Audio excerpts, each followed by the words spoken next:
Olá, inscrito do canal Verdades da África. Antes de iniciar o vídeo, gostaria de lhe pedir algo. Subscreva-se ao canal da Vi. A Vi é uma colaboradora do canal Verdades da África e é responsável pelo roteiro deste vídeo.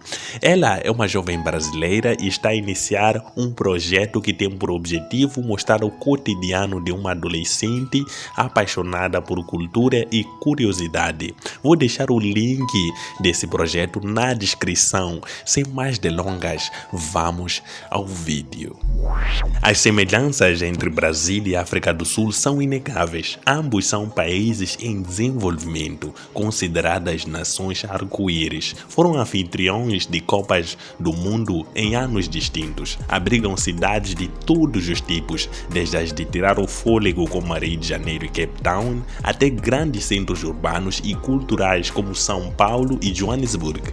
Tem em sua história períodos absurdos de colonização e escravidão e, sobretudo, são habitadas por uma população bastante calorosa e receptiva. Aqui estão semelhanças existentes entre o Brasil e a África do Sul.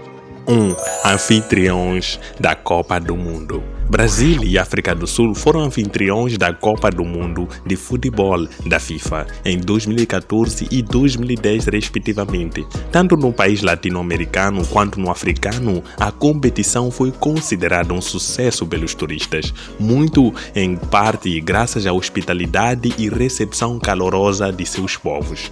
Ainda que nenhum dos países tenha se sagrado campeão, a ampla cobertura online dos eventos trouxe um pouco de alegria aos brasileiros e sul-africanos, que, em uma era extremamente digital, compartilharam memes bem-humorados sobre vuvuzelas, jabulanes, 7-1 e até a roupa da Cláudia Leite para superar a dor de serem eliminados em seus próprios países. O evento também foi alvo de críticas e suspeitas em ambas as nações. No Brasil, protestos foram noticiados amplamente em meios de comunicação internacionais, a maioria deles envolvendo a remoção forçada de moradores de comunidades situados nas regiões dos jogos, denúncias de corrupção e superfaturamento na construção e revitalização de estádios e a morte de funcionários durante as obras. Na África do Sul, os protestos talvez tenham sido menos divulgados, porém aconteceram. Os motivos não foram muito diferentes. Os protestantes em diversas cidades da África do Sul se mostraram preocupados com a quantidade de dinheiro gasto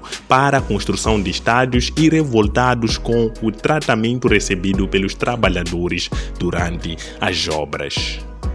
2. Paixão pela carne. A paixão pela carne também une brasileiros e sul-africanos. No Brasil, disse que a tradição do churrasco surgiu com os tropeiros, que viajavam em direção ao sul do Brasil para comercializar uma gama de produtos. Enquanto realizavam as viagens, eles perceberam que a carne de gado era um alimento conveniente e prático a ser consumido, sendo necessário apenas cortar, temperar e assar a carne.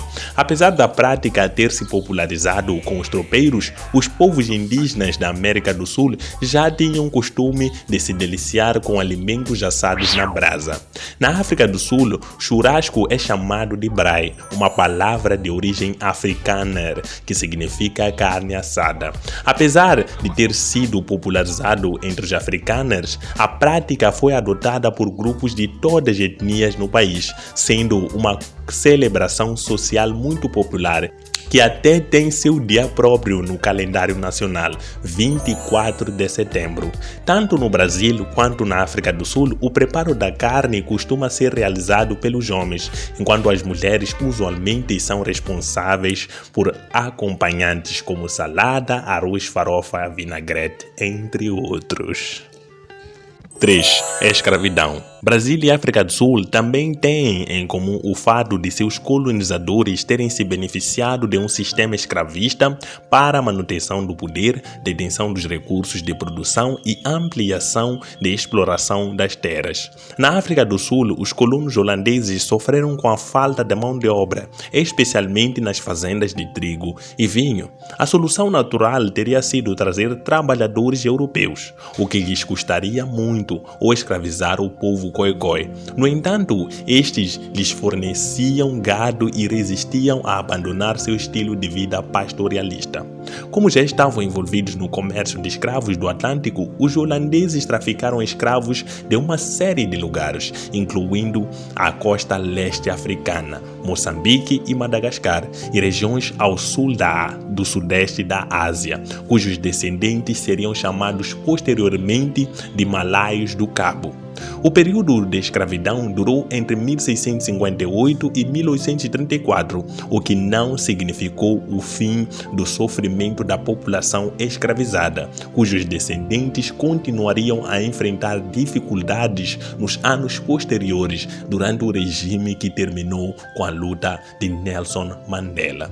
No Brasil, os primeiros povos a serem escravizados por portugueses foram os indígenas, já no início da colonização. No entanto, a experiência não foi considerada bem-sucedida, pois os índios viviam em uma economia de subsistência e não estavam acostumados a uma rotina pesada de trabalho. Eram também extremamente vulneráveis às doenças trazidas pelos europeus e, por isso, tinham uma expectativa de vida muito baixa quando submetidos ao trabalho escravo. Apesar de o governo de Portugal ter criado leis que proibiam a escravidão indígena, a prática continuou acontecendo mesmo depois da chegada da população escravizada africana. Interessados em lucrar com a produção e comercialização de açúcar, os portugueses decidiram traficar escravos e capturados na África. Entre 1501 e 1866, mais de 5,5 milhões de africanos foram forçados a embarcar em terras brasileiras para trabalhar em condições precárias e degradantes. Destes, 3,86 milhões vieram do centro-oeste africano, onde hoje estão situados países como Angola e a República Democrática do Congo. Outros 870 mil eram provenientes da chamada Costa da Mina, que inclui partes dos atuais Ghana, Togo, Benin e Nigéria. Ainda que um regime de separação racial não tenha acontecido no Brasil, não houve esforço para integrar africanos e seus descendentes escravizados à sociedade após a abolição da escravatura. Ou seja, estes grupos foram marginalizados, bem como os indígenas. A sua liberdade não lhes garantia a detenção de meios de produção ou direito à terra. A abolição inclusa da escravidão contribuiu até os dias de hoje para que os índices de desigualdade social sejam tão altos nos dois países. Em 2017, as Nações Unidas divulgaram o Relatório de Desenvolvimento Humano, que apontou a África do Sul como o país mais desigual do mundo. O Brasil ficou em 10º lugar no ranking. Essas são as semelhanças que podemos listar entre o Brasil e a África. Se você tiver uma outra em mente, coloque nos comentários, mas por favor, não esqueçam de apoiar o projeto Davi. O link estará na descrição. Muito obrigado por acompanhar o meu canal Verdades da África. Não esqueça, o lema é olhar a África numa perspectiva africana. Deus abençoe. Tchau.